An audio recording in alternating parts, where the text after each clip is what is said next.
Bonjour à tous. Le chef du gouvernement, Patrick Hachi, était hier dans la ville de Bouaké où il a procédé à l'ouverture du guichet emploi de l'université Alassane Ouattara de cette ville.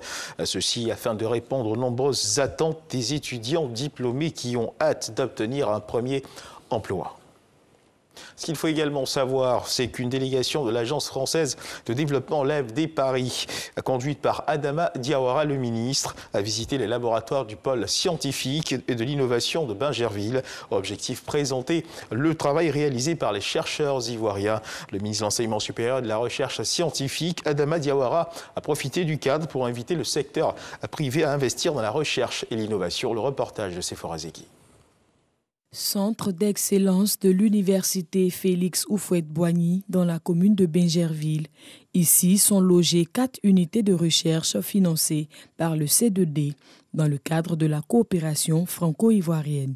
Une délégation de l'Agence française de développement accompagnée par le ministre de l'Enseignement supérieur et de la Recherche scientifique a visité les laboratoires de ces centres pour en mesurer leur potentialité. Nous avons développé 4 biofongicides qui sont aujourd'hui homologués au niveau du ministère de l'Agriculture. Le Centre national de calcul et d'analyse, le laboratoire de biologie moléculaire, celui de météorologie, de cartographie et le Centre d'excellence africain sur le changement climatique, la biodiversité et l'agriculture durable ont suscité l'admiration de Thomas Molonio, le directeur exécutif de l'innovation, de recherche et de savoir de l'AFD Paris.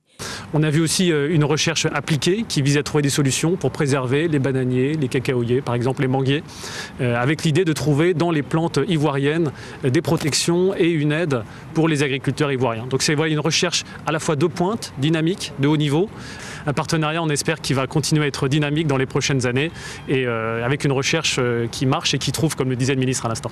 La Côte d'Ivoire consacre 0,35% de son PIB à la recherche selon Adama Diawara, le ministre en charge de la recherche scientifique. Un financement qui a besoin, selon lui, d'être soutenu par le secteur privé. L'État seul ne peut pas tout faire. Il faut que le secteur privé prenne la relève. Des exemples de pays références tels qu'Israël et la Corée du Sud, je vous signale que les 3/4 du financement de la recherche proviennent du secteur privé. Alors donc ça veut dire que dans notre pays, il faut que le secteur privé accepte de mettre un peu plus la main à la poche. Pour que le secteur privé vienne investir dans la recherche, il faut que le secteur privé sente qu'il y a un retour sur investissement à accomplir au niveau de la recherche. Ce qui veut dire qu'il faut que nous, on revoie notre paradigme en matière de recherche, que nous revoyons l'orientation de notre recherche scientifique pour faire en sorte que nous allions plus vers la recherche-développement. Au terme de cette visite, il est à noter que l'université Félix Houphouët-Boigny de Cocody dispose désormais de produits phytosanitaires prêts à l'emploi et profitables aux producteurs ivoiriens. La Côte d'Ivoire, notre pays, n'importera plus de compléments alimentaires. Le pays vient de se doter de sa première usine de fabrication de compléments alimentaires située à San Pedro. Cette usine va fournir le soutien nutritionnel et médical nécessaire principalement aux enfants souffrant de la malnutrition aiguë sévère en Côte d'Ivoire, en étroite collaboration avec le Conseil national pour la nutrition, l'alimentation et le développement de la petite enfance. Project Peanut Butter Côte d'Ivoire a commencé à produire en février 2021. Nous y reviendrons dans nos prochaines éditions. Dans l'actualité internationale, sachez qu'à Sao Tomé et Principe, on vote ce dimanche 18 juillet dans le pays, petit archipel africain dans le golfe de Guinée, proche de l'équateur. Les Sao Toméens sont appelés aux urnes pour élire leur nouveau président. Un premier tour sur fond de pandémie de Covid-19 est marqué par la dette extérieure. 19 candidats sont sur la ligne de départ, mais pas le président sortant, Evaristo Carvalho, qui ne se représente pas. En Europe, le bilan des inondations dévastatrices a grimpé. En Allemagne, 156 morts ont été enregistrés selon la police, portant à au moins 183 le nombre de décès dans ces intempéries qui ont touché plusieurs pays dans l'ouest de l'Europe, la Belgique, le Pays-Bas et l'Allemagne.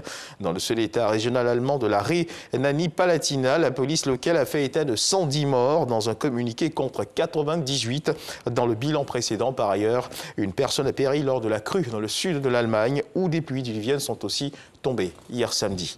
Et puis, les prix augmentent sur les marchés. Cela est une réalité. Ce constat s'inscrit dans le contexte de la lutte contre la cherté de la vie.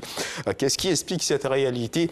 Qu'est-ce qui est entrepris pour y faire face et surtout soulager le consommateur? Deux questions importantes que se pose le consommateur. Et pour en parler, nous recevrons ce dimanche, dans le cadre du magazine de 13h, M. Kwazan Kablan, le directeur général du commerce intérieur au ministère du Commerce et de l'Industrie. C'est la fin de ce flash d'information. Merci de nous avoir suivis. Je vous retrouve à 13h pour le journal.